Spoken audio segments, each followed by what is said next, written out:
This here's Homer the Homesteader at Paz de la Eden, La Granja, Terrell y Dorothy. Mi amigo Schultz is joining me again today in the garden. It's that annual time, it seems to be, where I get the wonderful opportunity to be down here in Texas helping Terrell and Dorothy plant their fall crop of black-eyed peas and cowpeas. It's the most fun you can have with the hoe legally in Texas. I just want to go over today some of the planting things. If you look at my Facebook page, Homer the Homesteader, on July 30th, 2022, you'll see pictures of the soil preparation. Today is July 31st. And let me go over first. Here's a bowl of cowpeas and black-eyed peas. I mixed them together and put them in a little water last night. You can see maybe the water there, whoops, dripping out. That's to help them start to soften up and get ready to sprout a little easier. This morning, I've been out, there's 3 garden plots here. Schultz, he loves this one here in the shade. But I made some rows to plant the peas of both types there in the rows. The good rule of thumb is to plant the seed as deep as it is long. So the cowpeas, this is a black-eyed pea here, actually is probably a 1/2 inch long. So I'll plant it about a 1/2 inch, cover it with 1/2 inch soil. And cowpeas, you can see, are a little bit shorter, maybe a 1/4 inch long. So I might just split the difference and go about 3/8 of an inch. And I'm not really that precise. But I made the rows. What Dorothy asked for is that there be enough room so she could straddle the rows and be able to pick them. So there you go. Be able to pick here in this row, step over, pick here in this row, if you can imagine the plants coming up. One way to get your plants closer together when you have some small gardening areas. And as a note, I guess today for dinner, it's either dinner or lunch, Terrell is going to prepare some of the black-eyed peas that I grew in his garden last year while I was house sitting. We're in Bastrop, Texas. Here, the soil is very sandy. I'm making a point of it here. This is a garden plot that I think we only started, actually I think I helped them dig up this one the first time when I was living here about 5 years ago.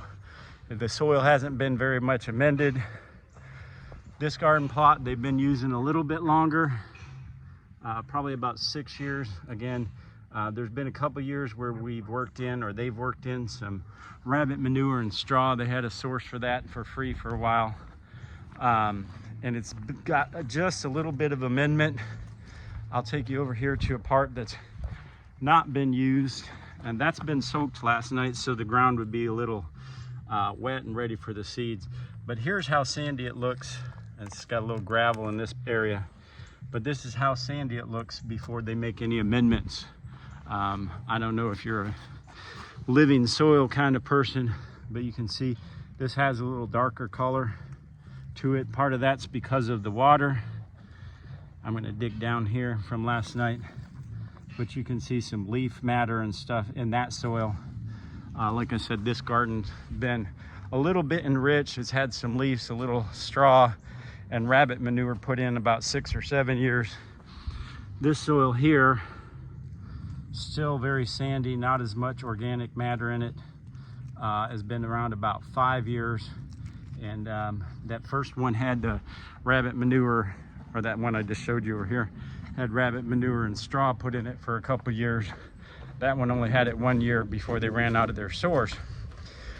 But the point I wanted to make about soil is they've been using this garden plot for probably 25, maybe 30 years. I helped them clear this lot for this place back about I'm telling my age, back in the 1900s. About 25, 26 years ago, I think they moved out here. And you can see Schultz likes it too. But this is a deeper thing, a deeper dig in there, and it's almost like a dark brown sand. And that's because it's had so much organic matter mixed in it over the years. a lot of pine needles and oak leaves and rabbit droppings along with straw. So I kind of wanted to cover, like, this garden back here tends to grow the best. They got good shade here, which is really nice in Texas. It gets very hot, and having some shade on your garden is very nice. This grows second best. Like I said, it had a little bit more rabbit droppings and straw added to it, and this has come along after 5 years. No fertilizers, just organic matter to build up the soil. I'll be planting these cowpeas and black-eyed peas about 4 inches apart.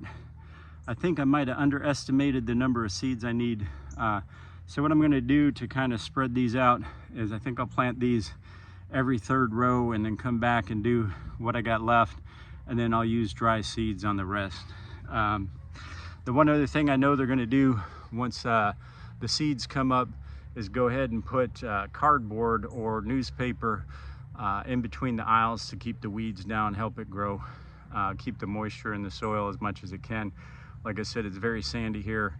Moisture gets drains out very quickly. So anything you can do to keep this heat or the sun directly off it and help keep the moisture is good for growing your plants. That's all I got today. Just thought you'd like an update on the property here at Paz de la Eden La Granja de Terrell and Dorothy.